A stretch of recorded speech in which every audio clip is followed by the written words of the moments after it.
When considering opening the office, my biggest concern was that I'd have a lot of things going on at one time and I wouldn't be able to be out in the field selling what I normally do. So the thing that did keep me up at night was the thought of how am I going to keep the sales business going by opening a property management business and also running administration all at the same time.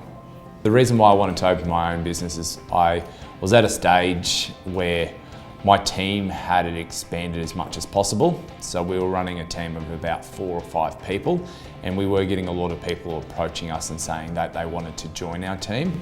I really was looking for growth more than anything. We were doing quite well in our current marketplace, and we sort of got to a ceiling where we couldn't grow any further.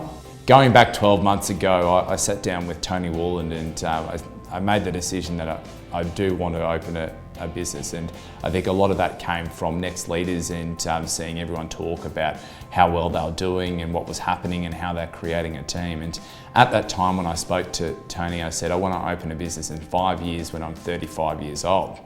Now, as the months went on through the year, I started to think more and more about opening the business, and I called Tony and said, actually Tony, I'm going to change that 5 years to 3 years.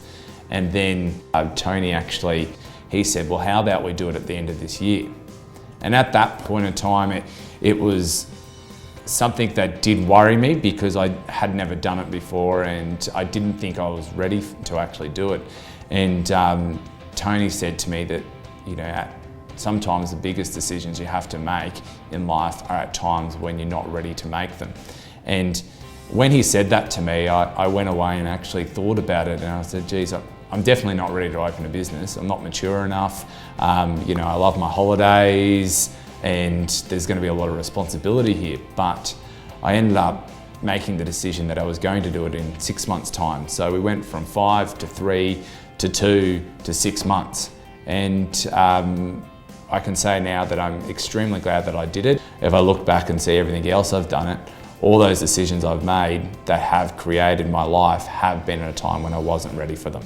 In regards to the time period of going through the application and becoming a Ray White franchise, it actually wasn't very daunting at all. I felt that I had 100% support from Ray White Corporate, who actually took me by my hand and stepped me through every step that I needed to go through. At stages there was a lot of stuff that I needed to do, and it did become quite overwhelming in regards to printers, in regards to administration staff, in regards to rentals. Everything that wasn't sales and wasn't normal to me sort of all rolled into me having to do 100 things at once. But I was quite confident that with Ray White, I was able to call someone up and there was always the answer that I needed, and I always had someone that I could go to and ask them questions on how to do things, from fit out to IT to the loan market sides of things to the rental things. And it basically got to a stage where I had a list of 100 things,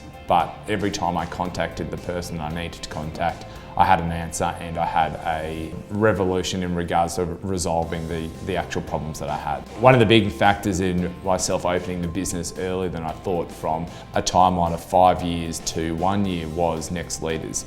I joined Next Leaders actually not wanting to immediately own my own business. As I said, I had a goal of 5 years, but every session that I went to made me more and more confident in the fact that I could do this earlier, and that, you know, it's not that hard. A lot of people do it, even from high profile agents to people that I'd never heard of or never had anything to do with. But by hearing their stories month by month, I learned a lot of things that has now helped me in the first few months of opening the business. As an independent contractor, one of my major concerns was, when considering opening the doors, was that clients wouldn't know where the new office was and where I'd gone. So one of the biggest things for me was getting the message out that we were a brand new office in a brand new area. So what I had to really do was consider a planning and a marketing technique behind this. We sat down and with the help of Ray White, we're able to go over the major touch points of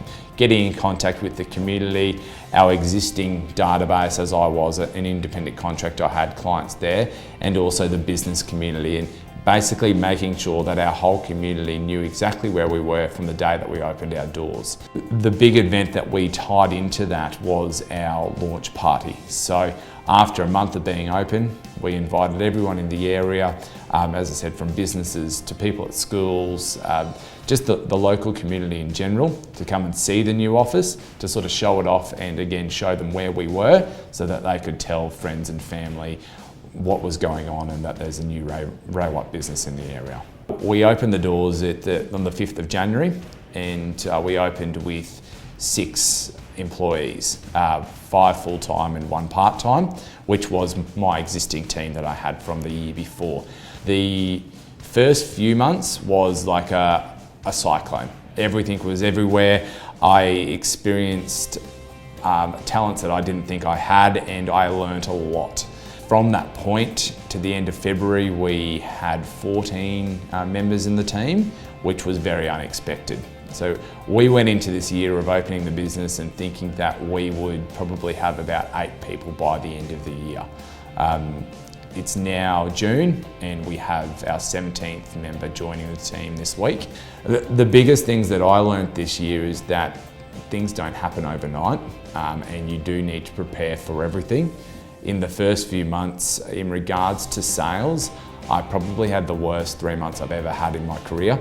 Even from back when I was a rookie in 2007, I probably did more deals back then. But I did get the team that I wanted, plus a lot more, and it was a great start to the year in regards to recruiting and people coming and joining the team. The month just been, we did $13 million in sales. The month before that, we did 11, and this month moving forward, we're looking like we're going to do about $15 million. So in regards to the first 3 months, yes, they weren't great, but I learnt a lot. I set the foundations for the business, and moving forward, I believe we're going to have a lot of great months to come.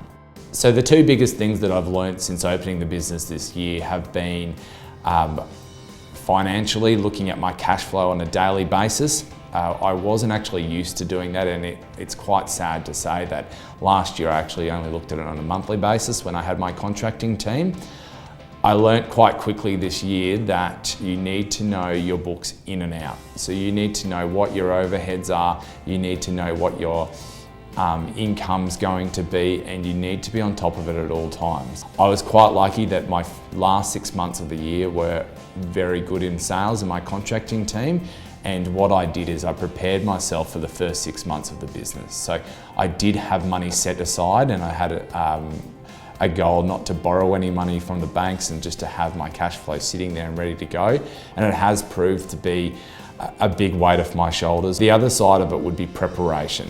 So in regards to the last 6 months of the year last year, I had the preparation of having that money sitting there, but I also had the preparation in the business when I opened the doors that I knew exactly what I wanted, and I stuck to my plan moving forward. The one thing in my whole business that I probably worry about, and it's a good worry to have, is my staff. I believe that the number one thing to creating a good business is creating good people and having good people around you. And I would say the only worry that I do have is what's going on with my staff, whether it is at work or it's at home. I guess I care a lot about them, and I want to know that they're happy, and I want to know that they're going to be successful in life.